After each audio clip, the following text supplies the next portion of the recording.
Les amis, l'heure est grave, mais nous allons nous en sortir.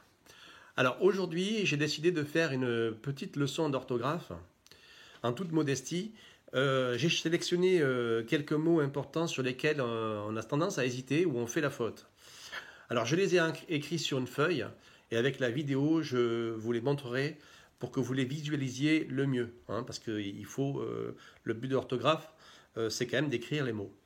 Donc je vais commencer par deux adverbes sur lesquels on hésite souvent et où mes élèves font beaucoup de fautes. C'est le mot parmi et le mot malgré. Alors le mot parmi ne prend jamais de S. Voilà, il faut le savoir, parmi ne prend pas de S. Hormis par contre, hormis avec un H, s'écrit avec un S. Et puis il y a le mot malgré qu'on emploie souvent. Eh bien malgré s'écrit avec un accent aigu, mais ne prend pas de S non plus. Ce sont deux mots invariables et ils s'écrivent toujours de la même façon. Ensuite, le cas de figure de chaque. Chaque, c'est un adjectif indéfini. Et après cet adjectif indéfini, il n'y a jamais de pluriel. Si vous dites chaque jour, c'est un jour après l'autre, donc jour ne prendra pas de S. Et chaque est invariable. Donc jamais de S à chaque, voilà, et jamais de S au nom qui suit.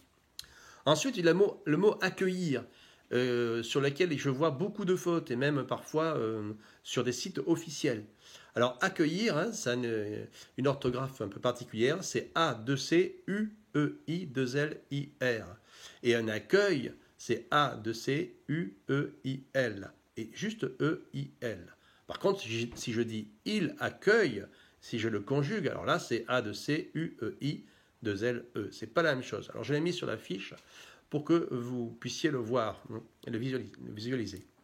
Ensuite, j'ai choisi le mot remords.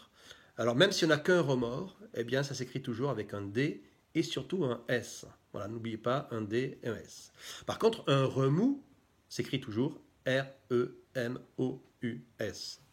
Voilà, un autre mot un peu curieux, sur lequel on voit beaucoup de fautes, mais là, je dirais que c'est un peu normal, parce qu'il n'a pas toujours suivi la règle.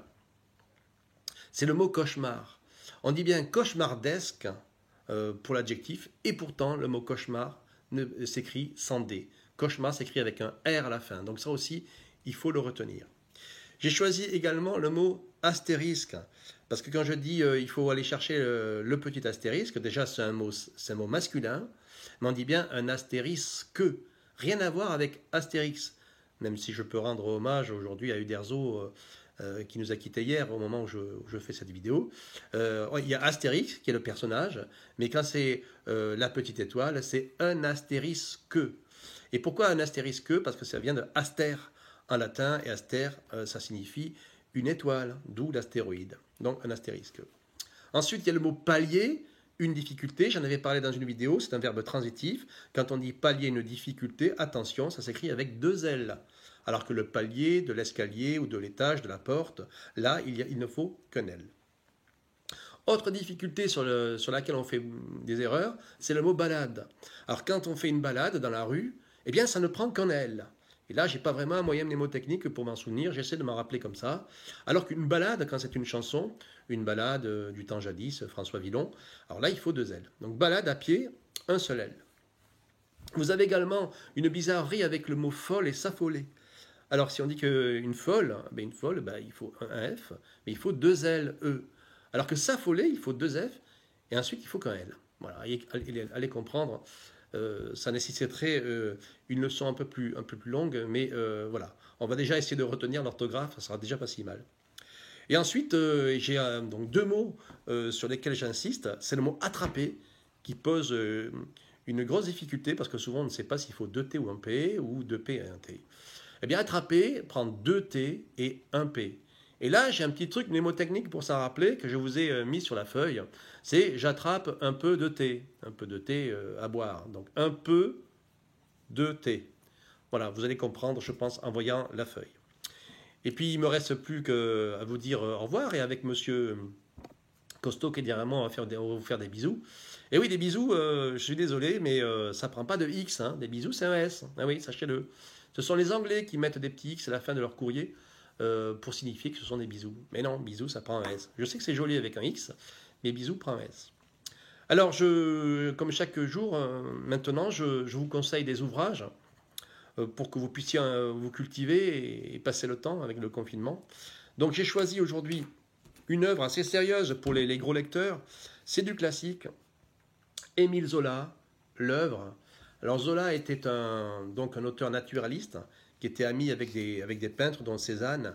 Et dans cet ouvrage, l'œuvre, il va parler d'un peintre, hein, et avec les déboires qu'il va connaître, et puis le mouvement littéraire qui va avec. Hein. Bon. Donc c'est un très bel ouvrage que je vous conseille, l'œuvre de Zola.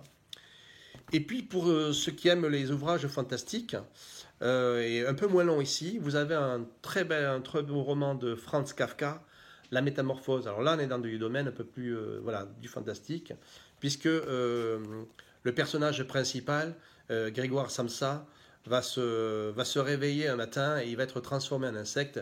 Et je ne vous en dis pas plus, vous allez le découvrir. Voilà, comme d'habitude, hein, vous connaissez la formule maintenant. Je vous souhaite force, courage et détermination. Et je vous dis à bientôt. Alors maintenant, je vais vous montrer la feuille. La voici. J'espère que vous la voyez bien.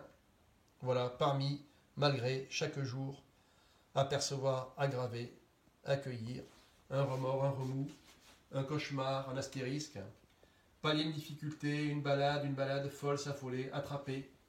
Bisous. Voilà. Allez, à bientôt.